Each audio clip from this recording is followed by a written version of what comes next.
இப்ப next fatty acids. fatty acids அப்படின்னு எடுத்துக்கிட்டோம்னா நம்ம ஆல்ரெடி பார்த்துட்டோம். fatty acids unsaturated, saturated னு பிரிப்பாங்க. அதுல ஒரு டபுள் பாண்ட்ஸ் இருக்காது. unsaturatedல more double bonds இருக்கும். ஏன்னா கார்பன் சில சமயம் 16 above கூட இருக்கலாம் அப்படின்னு சொல்லிட்டோம். சோ இங்க பால்மெட்டிக் ஆசிடே நமக்கு கொடுத்திருக்காங்க. அதோட ஃபார்முலா பாருங்க, CH3 CH2 14 COOH.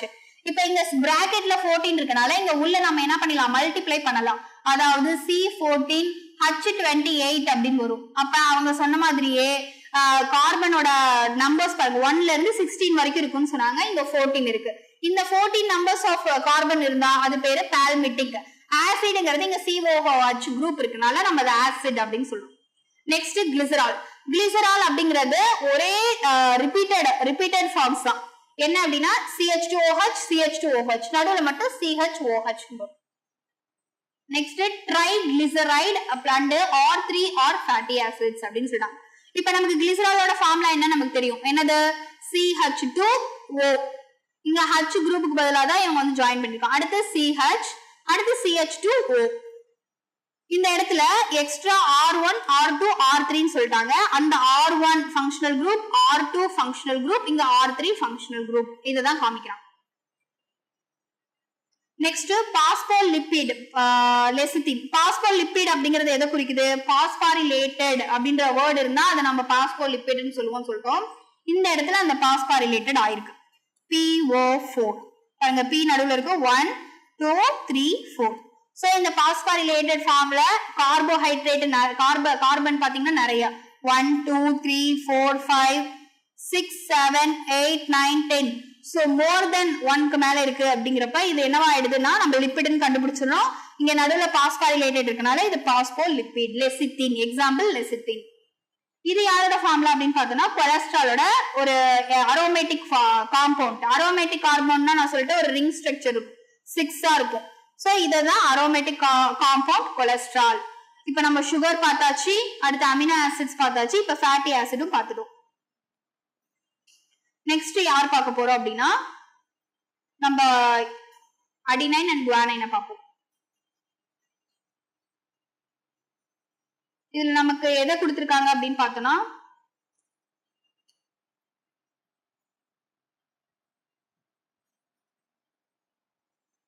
இப்ப நமக்கு என்ன கொடுத்திருக்காங்க ஃபர்ஸ்ட் அப்படின்னு பார்த்தோம்னா அடினைன் கொடுத்திருக்காங்க. Adenine is one of the purine, பியூரினோட ஒரு இது. இப்ப அடினைன்ல பார்த்தோம்னா N5 இருக்கும். 1 இது 1 இது 2 இது 3 இது 4 அண்ட் இது 5. சோ நம்ம சொன்ன மாதிரி N5 நம்பர் ஆஃப் N வந்து 5 இருக்கு அப்படின்னா நம்ம கண்டுபிடிச்சிடலாம் இது அடினைன் குரூப். இப்ப அடினைன்ல நம்ம சொன்ன மாதிரி 1 2 3 4 5 6 இருக்கு. இங்க பார்த்தோம்னா 1 2 3 4 5 தான் இருக்கு. சோ ஒரு அடினைன் அப்படின்னு எடுத்துக்கிட்டோம்னா அவனுக்கு 2 ரிங் இருக்கும். நார்மலா அடினைன் அண்ட் குவானைனுக்கு 2 ரிங் இருக்கும், சைட்டோசினுக்கும் இவனுக்கு ஒரு ரிங் இருக்கும் அப்படின்னு சொன்னாங்க. இப்ப அடினைன் 2 ரிங் இருக்கு. அதே போல நம்ம பார்த்த மாதிரி N5 இருக்கு. சோ இது வந்து அடினைன் கண்டுபிடிச்சிட்டோம். ஒருவேளை அடினோசின் அப்படின்னா அங்க என்ன ஜாயிண்ட் ஆயிருக்கணும்னு சொன்னோம், சுகர் காம்பவுண்ட் ஜாயிண்ட் ஆயிருக்கணும். சோ சுகர் காம்பவுண்ட் ஜாயிண்ட் ஆயிருந்தது அப்படின்னா அது அடினோசின். ஒருவேளை சுகர் காம்பவுண்டும் ஜாயிண்டா இருந்து அது கூட பாஸ்பேட் குரூப், அதாவது PO4 சொல்லக்கூடிய பாஸ்பேட் குரூப்பும் ஜாயிண்டா இருந்ததுன்னா அது அடினலிக் ஆசிட். அதாவது இது வந்து நியூக்ளியோ சைடுன்னு சொல்லுவோம். இத வந்துட்டு நியூக்ளியோடைடுன்னு சொல்லுவோம். இப்ப நமக்கு ஒரே எக்ஸாம்பிள், அதாவது அடினைனியே கொடுத்து அதுல சுகர் குரூப் இருந்தா எப்படி, இல்ல பாஸ்பேட் குரூப் அதோட ஜாயிண்டா இருந்தா அது என்னன்னு சொல்லுவோம்னு சொல்லிட்டாங்க. இங்க பார்த்தோம் அப்படின்னா யுராசில். யுராசில் அப்படின்னு பார்த்தோம்னா இங்க எத்தனை N இருக்கு, 2N தான் இருக்கு, ஒரே ஒரு ரிங் தான் இருக்கு. சோ இது யுராசில். எக்ஸாம்பிள் எதோட ஒண்ணு, பைரிமிடினோட ஒன் ஆஃப் த எக்ஸாம்பிள். அடுத்து நியூக்ளியோசைடு அப்படிங்கறது நம்ம எதை வச்சு சொல்லுவோம், Sன்னு இருக்கனால இதுல சுகர் காம்பவுண்ட் வந்து ஜாயிண்ட் ஆயிருக்கணும். இது சுகர் காம்பவுண்ட் ஜாயிண்ட் ஆயிருக்கணும் அப்படி. இதுவே நியூக்ளியோடைடுனா நம்ம என்ன சொல்லிருப்போம், யூரிடிலிக் ஆசிட் அப்படின்னு சொல்லிருப்போம். அதுல PO4 சொல்லக்கூடிய பாஸ்பேட் குரூப் ஜாயிண்ட் ஆயிருக்கும்.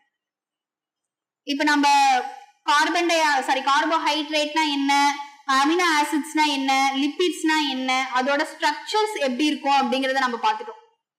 இப்ப நம்ம நெக்ஸ்ட் என்ன பார்க்க போறோம் அப்படின்னு பார்த்தோம்னா primary and secondary metabolites. Metabolites அப்படின்னா என்ன அப்படிங்கறத நம்ம ஆரம்பத்துல சொல்லிட்டோம். மெட்டபாலைட்ஸ் அப்படிங்கிறது வளர்சிதை மாற்ற பொருட்கள்.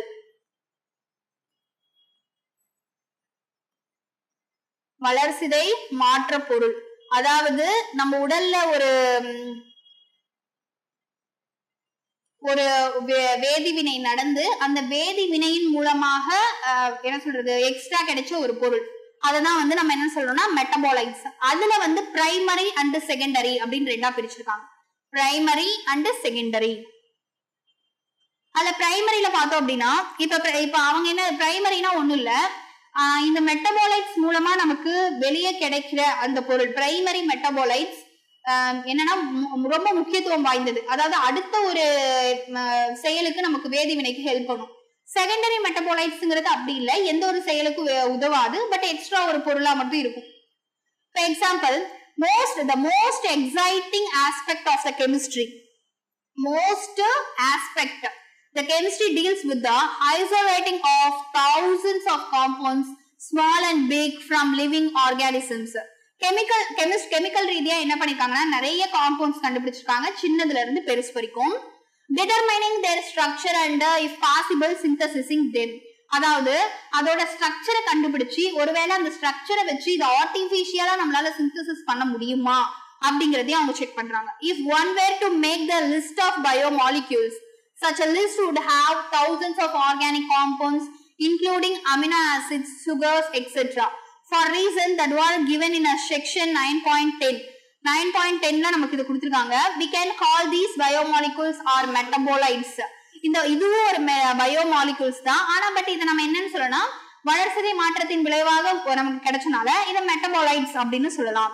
இன் அனிமல் டிஷ்யூஸ், இதுவே ஒரு அனிமல் டிஷ்யூஸ் எடுத்துக்கிட்டோம்னா one notices the presence of all such categories of compounds shown in the 9.1. 9.1ல பார்த்தோம் இல்லையா டயக்ராம் அட்டவணையில, அந்த மாதிரி கொடுத்த எல்லாமே பார்க்க முடியுது. These are called primary metabolites. இவன் வந்து primary metabolites ன்னு சொல்றான். However, when one analyzes plant, fungal and microbial cells, one would see thousands of compounds other than these are called primary metabolites. இப்ப primary metabolites க்கு example என்ன சொல்லலாம் அப்படின்னா alkaloids, flavonoids and rubber, essential oils, antibiotics and colored pigments, scents, gums, spices. These are called secondary metabolites. இந்த secondary metabolites அப்படின்னு சொல்றாங்க. எது alkaloids, flavonoids, rubber, essential oils, antibiotics, colored pigments, scent, gums and spices. இது எல்லாமே நமக்கு 9.3 அப்படின்ற இதுல கொடுத்திருக்காங்க. இப்ப நம்ம while primary metabolites have identifiable functions and play known roles in the normal physiological process, we do not at the moment understand the role or function of all the metabolites. நம்ம இது வரைக்கும் எல்லா மெட்டபாலைட்ஸோட ஃபங்க்ஷன்ஸையும் தெரிஞ்சுக்க இன்னும் முடியல. However, many of them are useful to human welfare. நிறைய தெரிஞ்சுக்க முடியலனாலும் சிலது வந்து நமக்கு ஹெல்ப்ஃபுல்லா இருக்கு. இப்ப example rubber, drugs and spices, சென்ஸ், ஆன்டிபயோட்டிக்ஸ் இதெல்லாம் நம்ம யூஸ் பண்ணிக்கிறோம்.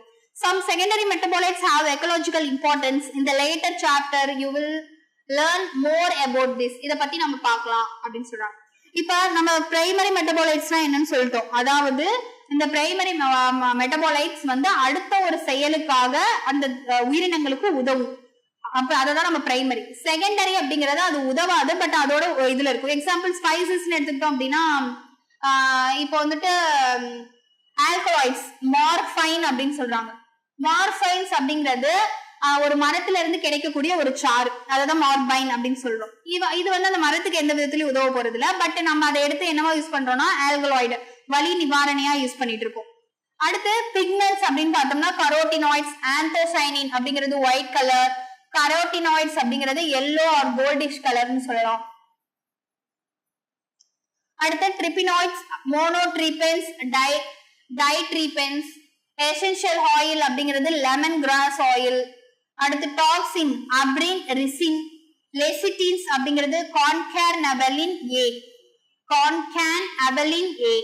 ட்ரக்ஸ் அப்படின்னா வின் பிளாஸ்டின், குர்குமின். இந்த வின் பிளாஸ்டின் அப்படிங்கிறது என்ன அப்படின்னு பார்த்தோம்னா ரோசோசைனசிஸ் அப்படின்னு சொல்லக்கூடிய நித்திய கல்யாணி இருக்கு இல்லையா, அந்த நித்திய கல்யாணில இருந்து கிடைக்கக்கூடிய ஒரு ட்ரக் தான் என்னது அப்படின்னு பார்த்தோம்னா இந்த வின் பிளாஸ்டின். அதாவது அதை காய வச்சு அதை நம்ம மேசிகிரேட் பண்ணி அதுல இருந்து கிடைக்கக்கூடிய ஒரு சாறு இதுல வின் பிளாஸ்டின் சொல்லக்கூடிய ஒரு ட்ரக் இருக்கு. இது கேன்சரை கூட குணப்படுத்தும் அப்படின்னு சொல்றாங்க, ஆன்டிபயோட்டிக்கும் கூட. அடுத்து பாலிமெரிக் சப்ஸ்டன்சஸ். பாலிமெரிக் அப்படின்னா நிறைய, இந்த பாலினாவே பல பல பல மாலிகுலோட ஸ்ட்ரக்சர் ஜாயின் ஆகி ஒரு ஸ்ட்ரக்சர் உருவாக்குறது. Rubber, comes, cellulose. இப்ப செல்லுலோஸ் அப்படிங்கிறது நிறைய என்ன சொல்லலாம், செல்லுலார் லெவல்ஸ் வந்து உருவாகிதான் ஒரு செல்லுலோஸ் அப்படின்றது உருவாயிருக்கும். இப்பதான் நம்ம டாபிக்ஸ்க்கு என்டர் ஆகுறோம். இது வரைக்கும் நம்ம கொடுத்தது ஒரு இன்ட்ரோ. இப்போ பயோ மேக்ரோ மாலிக்யூல்ஸ் அப்படின்னு சொல்றாங்க. பயோ மேக்ரோ மாலிக்யூல்ஸ் அப்படின்னா என்ன?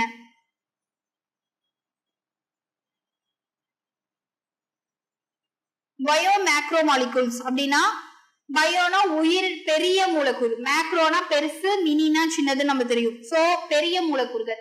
There is one feature common to all compounds found in acid soluble pool. They have molecular weights ranging from 18 to around 18 Daltons approximately. The acid insoluble, அதாவது மேல நமக்கு அந்த இது பண்ணப்ப நமக்கு மேல கிடைச்ச அந்த insoluble மேட்டர்ல 4 types of organic compounds கிடைச்சது. ஆர்கானிக்னாவே கார்பன் இருக்கும்னு சொன்னோம். சோ அது என்னென்ன அப்படின்னு பார்த்தோம்னா புரோட்டீன்ஸ், நியூக்ளிக் ஆசிட்ஸ், பாலிசாக்கரைட்ஸ்னா ஒன்னும் இல்ல சுகர்ஸ் தான், அண்ட் லிபிட்ஸ். These classes, அதாவது இந்த 4 types என்ன அப்படின்னு பார்த்தோம்னா proteins, nucleic acid, polysaccharides and lipids. These classes of compounds with the exception of lipids. இதுல வந்து lipids விட்டுட்டோம் அப்படின்னா these classes of the compounds with the exception of lipids have molecular weight in range of 10,000 Daltons and above. அதாவது 10,000 10,000 டால்டனுக்கும் எபோவா இருக்கும் இதோட wait without the lipid. For this very reason, biomolecules, that is chemical compound found in living organisms, are the 2 types. இத ரெண்டா பிரிக்கிறாங்க. நார்மலா biomolecules அப்படிங்கிறது ஒண்ணும் இல்ல, அது ஒரு கெமிக்கல் தான். அது ஒரு கெமிக்கல் தான். பட் லிவிங் மேட்டர்ல இருக்கனால அது வந்து என்னன்னு சொல்றோம், நம்ம பயோமாலிக்யூல் அப்படின்னு சொல்றோம்.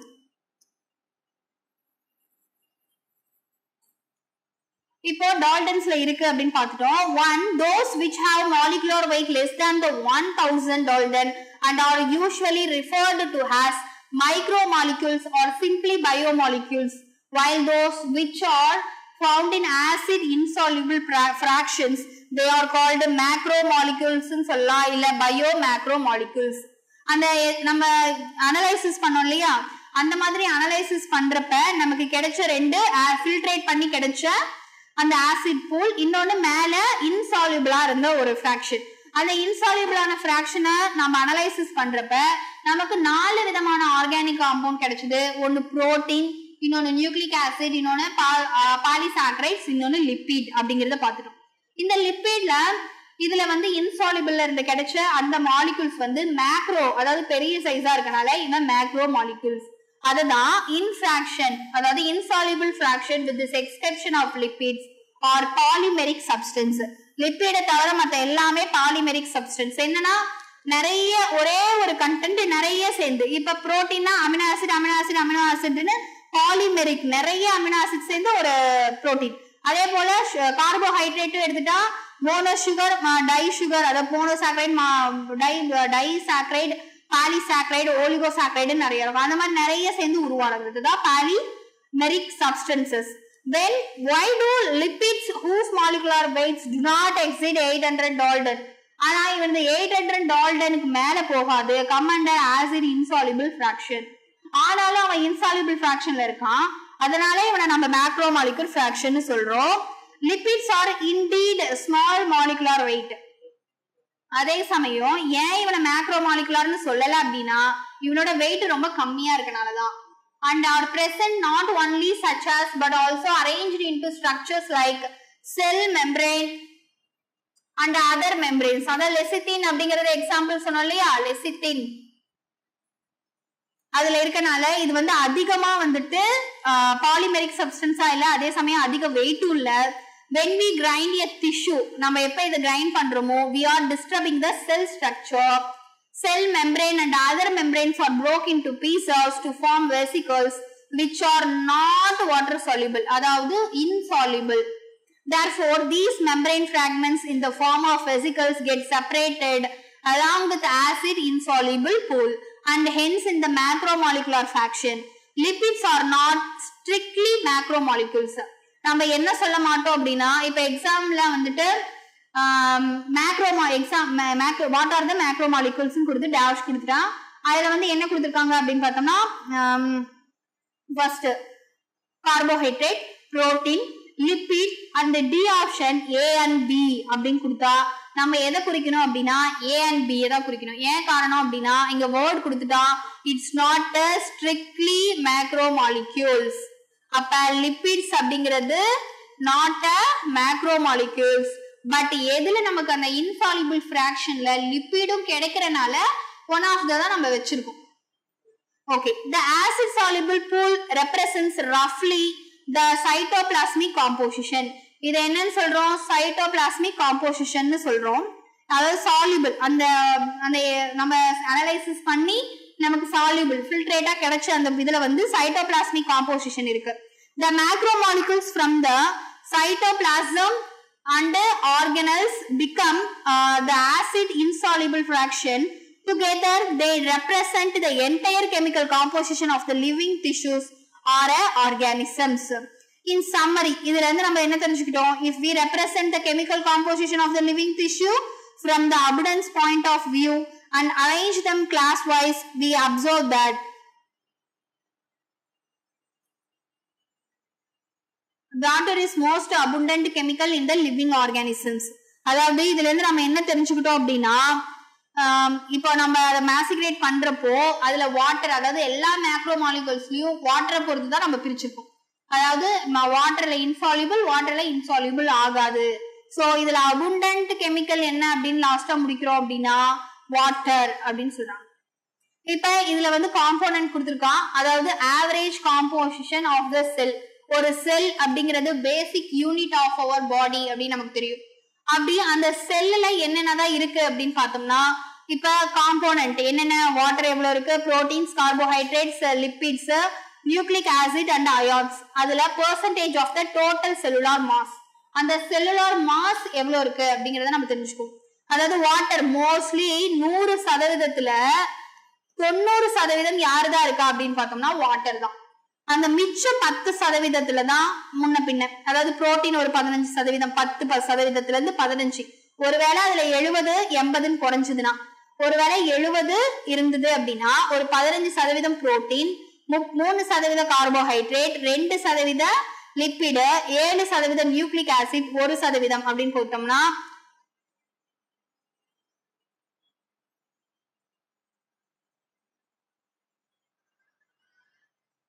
நமக்கு ஓரளவுக்கு 90 சம்திங் வரும். அதாவது 8, 10, 15, 80, 98 அந்த மாதிரி வரும். அதாவது முன்ன பின்ன அதுல இருக்க வாட்டர் கண்டென்ட் பொறுத்து மற்ற பொருட்கள், அதாவது புரோட்டீனோட அளவு, கார்போஹைட்ரேட், லிப்பிட்ஸ் அண்ட் நியூக்ளிக் ஆசிட்ஸோட அளவு மாறும் அப்படின்னு சொல்றாங்க. ஓகே, நெக்ஸ்ட் டாபிக் நம்ம நெக்ஸ்ட் கிளாஸ்ல பார்க்கலாம். டிஎன்பிஎஸ்சி டெட் நியமன தேர்வு, PC, SI, TRB, agri, forest, railway போன்ற அனைத்து போட்டித் தேர்வுகளுக்கும் நேரடி மற்றும் ஆன்லைன் வகுப்புகள் ஆரம்பம். அனைத்து போட்டித் தேர்வுகளுக்கும் ஸ்டடி மெட்டீரியல் கிடைக்கும். நேரடி மற்றும் போஸ்டல் டெஸ்ட் பேட்ச் வசதியும் உண்டு. தொடர்புக்கு future vision study centre, Salem. Contact 9042030163. Future Vision Study Center, SKS Hospital Road, opposite to Hotel Lakshmi Prakash, near New Bus Stand, Salem. Cell 90420 30163.